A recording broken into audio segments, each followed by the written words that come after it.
আমার বারান্দার মালবেরি গাছে প্রচুর পরিমাণে মালবেরি এসেছে। এত সুন্দর এই মালবেরিগুলো দেখতে যেমন ভালো লাগে এবং এগুলো কিন্তু খুবই হেলদি। এই মালবেরি চুল পড়া প্রতিরোধ করে এবং স্কিন ব্রাইট করে। এছাড়াও এটাকে সুপারফুড হিসেবেও কিন্তু ধরা হয়ে থাকে। মালবেরি খুবই উপকারী একটা ফল আমাদের হেলথের জন্য এবং সবচেয়ে আশ্চর্যের একটা বিষয় হচ্ছে প্রতি বছর রমজানেই আমার এই মালবেরি গাছটাতে এত মালবেরি ধরে।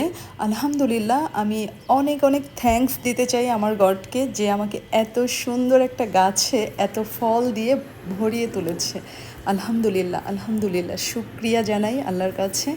এবং প্রতি বছরই এটা আসে রমজানে। একটা কাকতালীয় ব্যাপার।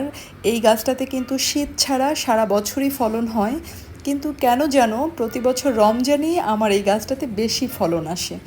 গত বছর রমজানেও আমি আলহামদুলিল্লাহ অনেক ফল পেয়েছি এখান থেকে। আবার এবছরও এটা দেখতে যেমন ভালো লাগে এবং খেতেও কিন্তু এটা দারুণ মিষ্টি। আমার হাতের এই বিভিন্ন রকমের গাছের ফুল ফল আলহামদুলিল্লাহ খুব ভালো হয়। ইদানিং দেখছি যে এটা আমার হাতে খুব ভালো ফুল আসছে। এই ফুল গাছগুলো এটা কিন্তু উইন্টারের ফুল, বাট এখনও টিকে আছে এবং প্রতিটা গাছ ফুল ফল দিয়ে যেন আমাকে প্রকৃতি আমাকে আগলে রেখেছে। এটা এক ধরনের ব্লেসিং। সৃষ্টিকর্তার কাছে অনেক অনেক শুকরিয়া আদায় করি অলওয়েজ যে আল্লাহ তাআলা আমাকে প্রকৃতির কাছাকাছি রেখেছে এবং সব কিছুর জন্য থ্যাঙ্কস টু গড। আলহামদুলিল্লাহ ফর এভরিথিং।